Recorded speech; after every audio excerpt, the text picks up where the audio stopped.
ഒരു ദിവസം ഞാനും എൻ്റെ 3 സുഹൃത്തുക്കളും കൂടെ അടുത്തുള്ള ഒരു ചെക്ക് ഡാമിലേക്ക് ചൂണ്ടയിടാൻ പോകാമെന്ന് തീരുമാനിച്ചു. അങ്ങനെ 2 വണ്ടിയിലായി ഞങ്ങൾ അങ്ങോട്ട് പുറപ്പെട്ടു. ഞങ്ങളായിരുന്നു അവരെക്കാൾ മുൻപിൽ. ചെക്ക് ഡാമിലേക്ക് മെയിൻ റോഡിൽ നിന്നും 2 വഴിക്ക് പോകാൻ സാധിക്കും. ആദ്യത്തെ വഴി ഒരു കാട് വഴിയാണ്, കുറച്ച് കുണ്ടുകുഴിയുമെല്ലാം ഉള്ള വഴി. അടുത്ത വഴി ഒരു കവലയിൽ നിന്നാണ്. അതുകൊണ്ട് എൻ്റെ ഫ്രണ്ട് പറഞ്ഞു, നമുക്ക് ഈ ആദ്യത്തെ വഴി തന്നെ പോകാം, കാരണം കവലയിൽ നിറയെ ആൾ കാണും. തന്നെയുമല്ല, ആ വഴി നിറയെ വീടുകളുമുണ്ട്. ഈ ചൂണ്ടയും കൊണ്ട് നമുക്ക് ആ വഴി പോണ്ട. അങ്ങനെ പറഞ്ഞ് എനിക്കും അത് ശരിയാണെന്ന് തോന്നി. എന്നാൽ ഈ വഴി തന്നെ എടുത്തോളാൻ ഞാൻ അവനോട് പറഞ്ഞു. പോകുന്ന വഴി ഒരു ശ്മശാനമുണ്ട്, പഞ്ചായത്ത് വക. അവിടെ അങ്ങനെ ബോഡികളൊന്നും അധികം വരാറില്ല. അങ്ങനെ ഞങ്ങൾ ആ വഴി മുന്നോട്ട് പോയി. അവിടെ പാതി വഴി ചെന്നപ്പോൾ അവിടെ ഏതാ ഒരു അക്കേഷ്യ മരം വീണ് കിടക്കുന്നു. എന്നാൽ സൈഡ് പിടിച്ച് ബൈക്ക് കടത്താൻ പറ്റും. ഞങ്ങൾ ആ സൈഡ് പിടിച്ച് വണ്ടി കടത്താൻ ശ്രമിക്കുകയാണ്. ഞാൻ സൈഡിൽ നിൽക്കുന്ന കുറ്റിച്ചെടികളും കല്ലുകളുമെല്ലാം എടുത്തു മാറ്റി. നിറയെ ചെളിയാണ്. അങ്ങനെ ഒരു കണക്കിന് അവിടെ നിന്ന് കടന്നു. ഞാൻ പറഞ്ഞു, ഈ പിറകെ വരുന്നവരെ കാണാനില്ലല്ലോ എന്ന്. ആ, അവർ ചിലപ്പോൾ കടയിലെങ്ങാൻ കയറിയിട്ടുണ്ടാകുമെന്ന് ഇവനും പറഞ്ഞു. അങ്ങനെ ഞങ്ങൾ വണ്ടിയെടുത്ത് മുന്നോട്ട് അല്പം നീങ്ങി. ഒരു വളവ് തിരിഞ്ഞതും അവിടെ 2 മരമാണ് വീട് കിടക്കുന്നത്. ഈ പാടുപെട്ട് ഇതുവരെ എത്തിയപ്പോഴാണ് ഇത് കാണുന്നത്. ഇനി എന്ത് ചെയ്യും? തിരിച്ച് ആ കവല വഴി പോകാമെന്ന് ഞാൻ പറഞ്ഞു. അങ്ങനെ വീണ്ടും വണ്ടി തിരിച്ചു. ഞങ്ങൾ ആ പഴയ അക്കേഷ്യ മരം വീണ് കിടക്കുന്ന സ്ഥലത്തു നിന്നും വണ്ടി കടത്തുവാണ്. അന്നേരം തന്നെ നല്ല മഴയും പിടിച്ചു. ഒരു കണക്കിന് ഞങ്ങൾ വണ്ടി കടത്തി. കയ്യിൽ ഫോണുണ്ട്. അതിനി മുന്നോട്ട് പോയാൽ നനയാൻ സാധ്യതയുണ്ട്. ഞങ്ങൾ ആ ശ്മശാനത്തിൻ്റെ മുന്നിലെത്തി വണ്ടി നിർത്തി. അവിടെ ഒരു വലിയ മാവുണ്ട്. അതിൻ്റെ ചുവട്ടിൽ നിന്നു.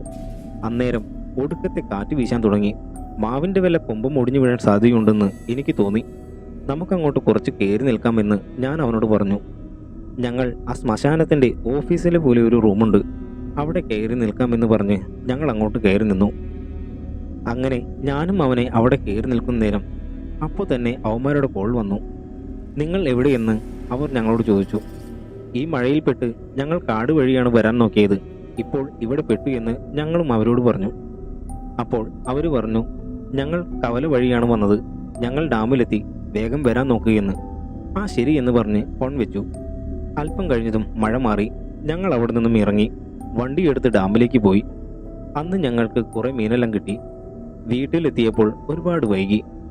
അന്ന് രാത്രി എനിക്ക് വല്ലാത്ത ചൂടും പനിയുമെല്ലാം അനുഭവപ്പെട്ടു.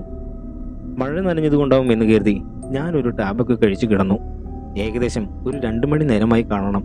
എനിക്ക് വല്ലാത്ത ശ്വാസം മുട്ടുന്നത് പോലെ അനുഭവപ്പെട്ടു. എൻ്റെ കഴുത്തിൽ ആരോ കുത്തിപ്പിടിച്ചതുപോലെ എനിക്ക് അനുഭവപ്പെടാൻ തുടങ്ങി. ഞാൻ പെട്ടെന്ന് കണ്ണു തുറന്ന് ചാടി എഴുന്നേറ്റു. സ്വപ്നമാണോ എന്ന് കരുതി. എന്നാൽ എനിക്കെൻ്റെ കഴുത്ത് നല്ല വേദനയായിരുന്നു. ശേഷം അല്പം വെള്ളം കുടിച്ച് ഞാൻ തിരിഞ്ഞതും പെട്ടെന്ന് ഞാൻ ബോധം കെട്ട പോലെ താഴേക്ക് വീണു. എനിക്കാകെ തളരുന്ന പോലെ തോന്നി. ആരെയും വിളിക്കാൻ സാധിക്കുന്നില്ല. ഒരു കണക്കിന് ഞാൻ അള്ളിപ്പിടിച്ച് ബെഡിൽ കയറി കിടന്നു. ആകെ വിയർക്കാൻ തുടങ്ങി. അന്നേരം ദേഹമെല്ലാം വല്ലാതെ തടിച്ചു പൊന്തി. ഒരുവിധം എനിക്ക് ശബ്ദം ഒന്ന് പുറത്തേക്ക് വന്നു. ഞാൻ വേഗം അമ്മയെ വിളിച്ചു. അവർ ഓടി വന്ന് വാതിൽ തട്ടുന്നത് എനിക്ക് കേൾക്കാം. എന്നാൽ എനിക്ക് ആ ബെഡിൽ നിന്നും എണീക്കാൻ സാധിക്കുന്നില്ല. എന്നെ ആരോ ബെഡിലേക്ക് പിടിച്ചു വലിക്കുന്നത് പോലെ. എനിക്ക് കൈകാലുകൾ അനങ്ങുന്നില്ല. എനിക്കപ്പോൾ ഒന്ന് ശബ്ദിക്കാൻ കഴിയുന്നില്ല. ഒരുവിധം ബലം പിടിച്ചുകൊണ്ട് ഞാൻ അവിടെ നിന്നും എണീറ്റ് വാതിൽ തുറന്നു. അന്നേരം ഞാൻ ആകെ വിയർത്തു. എൻ്റെ ദേഹമെല്ലാം തടിച്ചു പൊങ്ങിയിരിക്കുന്നത് കണ്ട് അമ്മയും ഭയന്നു. അച്ഛനും അനിയനും എല്ലാവരും ഓടി വന്നു. എന്താ പറ്റിയേ എന്ന് അവർ എന്നോട് ചോദിച്ചു.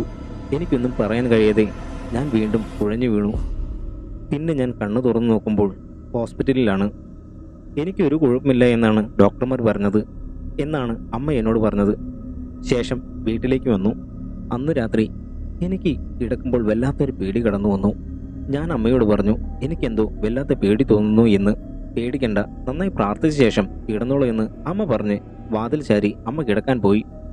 ടാമ്പൊക്കെ കഴിച്ച ക്ഷീണത്തിൽ ഞാൻ ചെറിയ മയക്കത്തിലേക്ക് ആണ്ടു. എന്നാൽ പൂർണ്ണമായി ഞാൻ ഉറങ്ങിയിട്ടില്ല. അന്നേരം എൻ്റെ ബെഡിൽ ആരോ കൈക്കുത്തിയ ശേഷം എൻ്റെ ബെഡിൽ കയറി ഇരിക്കുന്ന ഒരു ഫീൽ എനിക്കറിയാൻ കഴിഞ്ഞു. എന്നാൽ എനിക്ക് കണ്ണു തുറക്കാനോ ഒന്ന് അനങ്ങാനോ സാധിക്കുന്നില്ല. ഞാൻ തലയിൽ പുതപ്പ് മൂടിയ നിലയിലാണ് കിടക്കുന്നത്. അന്നേരം ആരും എൻ്റെ പുതപ്പിന് മീതെ കൂടെ എൻ്റെ മറുവശത്തേക്ക് നീങ്ങുന്ന ഫീൽ എനിക്ക് ശരിക്കും മനസ്സിലായി. എൻ്റെ കാലുകൾ ആരോ പിടിച്ചു വെച്ചതുപോലെ. എനിക്ക് അത് അനക്കാൻ കഴിയുന്നില്ല. എൻ്റെ അടുത്ത് ആരോ ശരിക്കും വന്ന് കിടന്ന പോലെ, ഉറക്കത്തിലുണ്ടാകുന്ന പോലെ ഒരു ഞെരുക്കം എൻ്റെ അടുത്ത് ആരോ വന്ന് കിടക്കുന്നത് പോലെ എനിക്ക് ശരിക്കും മനസ്സിലാകുന്നുണ്ട്. ആ ഞെരുക്കം എൻ്റെ കാതുകളിൽ കേൾക്കാം. ഞാൻ സർവ്വശക്തിയോടെ ചാടി എഴുന്നേറ്റു, ലൈറ്റ് ഇട്ടു. അന്നേരം വാതിലാരോ ശക്തിയായി തുറന്ന പോലെ താനെ വാതിൽ തുറന്ന് ഭിത്തിയിലിടിച്ചു. അത് കണ്ടതും ഞാൻ കാറി അമ്മയെ എന്ന് ഉറക്കെ വിളിച്ചു. അത് കേട്ട് എല്ലാവരും ഓടി വന്നു. എന്തു പറ്റി എന്ന് ചോദിച്ചു. ഞാൻ നടന്ന കാര്യം അവരോട് പറഞ്ഞു. വീണ്ടും എൻ്റെ ദേഹമെല്ലാം വിറയ്ക്കാനും തടിച്ചു പൊങ്ങാനും തുടങ്ങി. ഇത് ശരിക്കും മട്ടെന്തയാണെന്ന് വീട്ടുകാർക്ക് മനസ്സിലായി. അമ്മ എന്നോട് ചോദിച്ചു, നീ എന്തേലും ഈ ഇടെ കണ്ട് ഭയന്നിരുന്നോ എന്ന്. ഇല്ല എന്ന് ഞാൻ പറഞ്ഞു. അപ്പോൾ അമ്മ പറഞ്ഞു, നിങ്ങൾ അന്ന് ഡാമിലേക്കൊക്കെ പോയില്ലേ, കുറെ പേർ മരിച്ച സ്ഥലമാണ് അതെന്ന്. അന്നേരം എനിക്ക് ഓർമ്മ വന്നു. ഞാൻ അമ്മയോട് അന്ന് ഞങ്ങൾ മഴ പെയ്തപ്പോൾ കയറി നിന്ന ശ്മശാനത്തിനെ കുറിച്ച് പറഞ്ഞു. ആ, വെറുതെ അല്ല എന്ന് അമ്മ എന്നോട് പറഞ്ഞു. നാളെ കാലത്ത് നേരത്തെ എണീക്കണമെന്നും പറഞ്ഞു. അങ്ങനെ പിറ്റേന്ന് പുലർച്ചെ ഞാനും വീട്ടുകാരും കൂടെ അടുത്തുള്ള ശിവക്ഷേത്രത്തിലെ പൂജാരിയെ കാണാൻ പോയി. അവിടെ ചെന്ന് അദ്ദേഹത്തോട് കാര്യം പറഞ്ഞു. അന്നേരം പുള്ളി ഒരു മുറി കാണിച്ചു തന്നു. എന്നോട് അവിടെ പോയി ഇരിക്കാൻ പറഞ്ഞു. ആ മുറിയിലേക്ക് ഞാൻ കയറി. അന്നേരം എനിക്ക് വല്ലാതെ വിയർക്കാനും ഛർദ്ദിക്കാനും വരുന്നത് പോലെയൊക്കെ തോന്നി. അന്നേരം സ്വാമിയും വീട്ടുകാരും ആ മുറിയിലേക്ക് വന്നു. മുറിയിലേക്ക് വന്ന സ്വാമി എന്നോട് ഇങ്ങോട്ട് കാര്യങ്ങൾ പറയാൻ തുടങ്ങി. അന്ന് നിങ്ങൾ ശ്മശാനത്തിൽ പോയപ്പോൾ എൻ്റെ കൂടെ ഒരു വൃദ്ധൻ്റെ ആത്മാവ് ഓടിയതാണെന്ന്. അതിന് പുറകെ തന്നെ ആ ശ്മശാനത്തിൽ കാവലായി ഉണ്ടായിരുന്ന ഒരു ശക്തി എൻ്റെ ദേഹത്ത് കൂടിയതുകൊണ്ട് ആ പ്രേതാത്മാവിന് എൻ്റെ ദേഹത്തേക്ക് ആക്രമിച്ചു കടക്കാൻ സാധിച്ചില്ല എന്നും അതിനാലാണ് എന്നെ ഇത്തരത്തിൽ അത് ഉപദ്രവിച്ചതെന്നും. നിങ്ങൾ ചെന്ന് കയറിയ നേരം ശരിയല്ല.